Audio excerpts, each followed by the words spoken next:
Salut, je suis Miguelito, raconte. Connais-tu l'histoire de la cigale et de la fourmi? Tu vas voir comment une pauvre petite cigale va regretter de ne pas avoir travaillé dur durant l'été. Et à la fin, je te dévoilerai la morale de cette histoire avec en plus un petit bonus qui risque de te surprendre. Alors, ouvre bien tes oreilles et embarque avec moi dans cette aventure que je te raconte maintenant.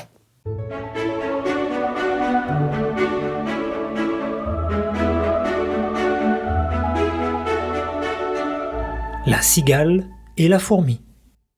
L'histoire se déroule au milieu d'une plaine entre deux immenses montagnes. Des fleurs de toutes les couleurs recouvrent le sol. C'est un endroit où la nature est encore sauvage.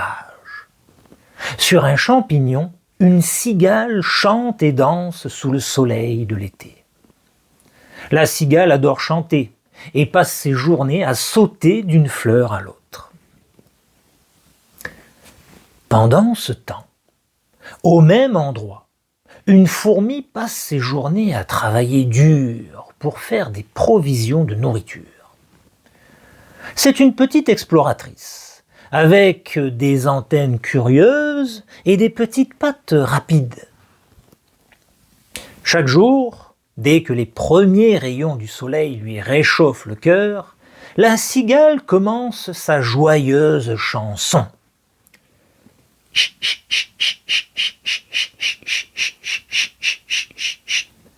Elle regarde la fourmi travailler et se moque d'elle, en lui disant de venir la rejoindre pour profiter des beaux jours. « Dépêchez-vous, fourmi, les journées sont magnifiques, il faut en profiter. Pourquoi est-ce que vous restez si sérieuse à faire des provisions? Venez, chantez avec moi, profitons maintenant. » Mais la fourmi, concentrée sur son travail, secoue doucement la tête pour dire non. Elle remercie la cigale pour son invitation et continue son travail sans s'arrêter. Le lendemain, la cigale demande encore à la fourmi d'arrêter de travailler et de venir s'amuser avec elle. « Chère amie, pourquoi rester si sérieuse à travailler tout le temps? Laissez vos problèmes et venez profiter avec moi. Vous aurez toujours du temps plus tard pour le travail. »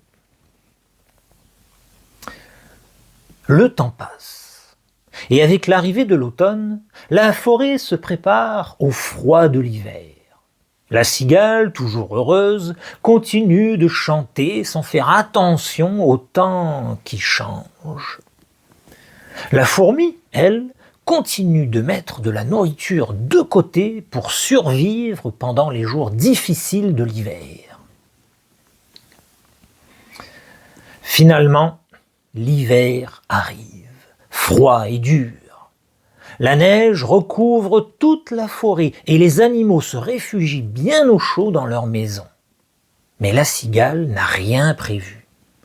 Elle marche dans la forêt en cherchant de la nourriture, la faim au ventre et les pattes gelées par le froid. Tout à coup, elle se souvient que la fourmi a fait des réserves. Peut-être qu'elle pourrait l'aider.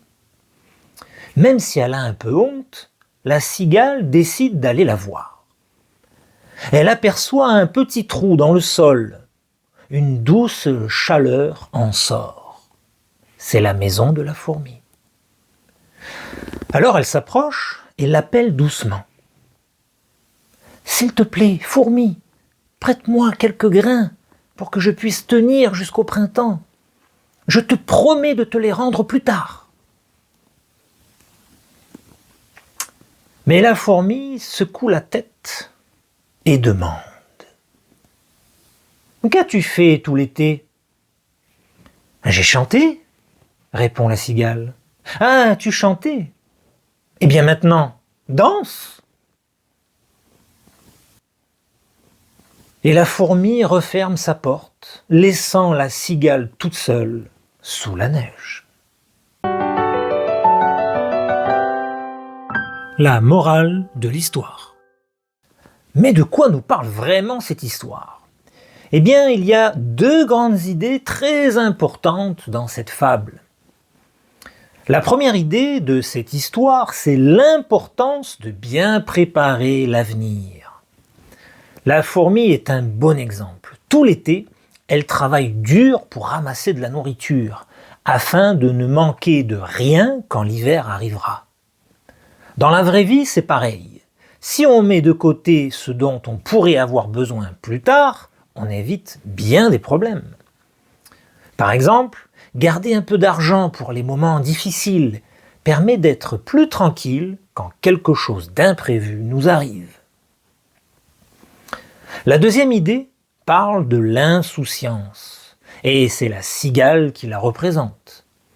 Pendant que la fourmi travaille, la cigale préfère chanter et profiter du beau temps sans penser à l'hiver.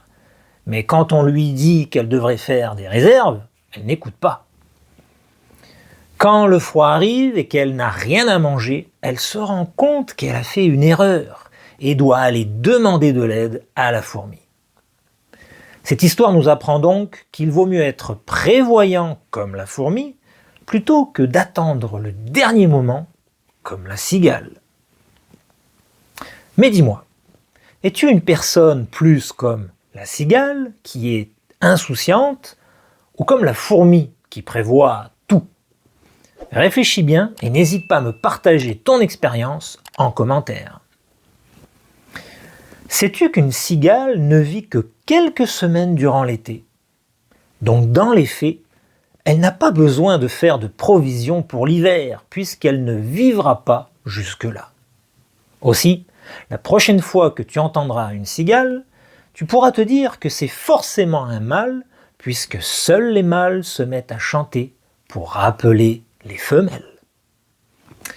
Voilà, j'espère que tu as aimé cette histoire, et si tu veux m'encourager à en publier plein d'autres, n'oublie pas de t'abonner pour découvrir toutes les autres histoires sur la chaîne. Alors dépêche-toi, mes histoires n'attendent que toi. Dans cette vidéo-là, tu vas voir à quel point l'arrogance d'un lièvre peut transformer une simple petite course en la course la plus célèbre de toute la forêt.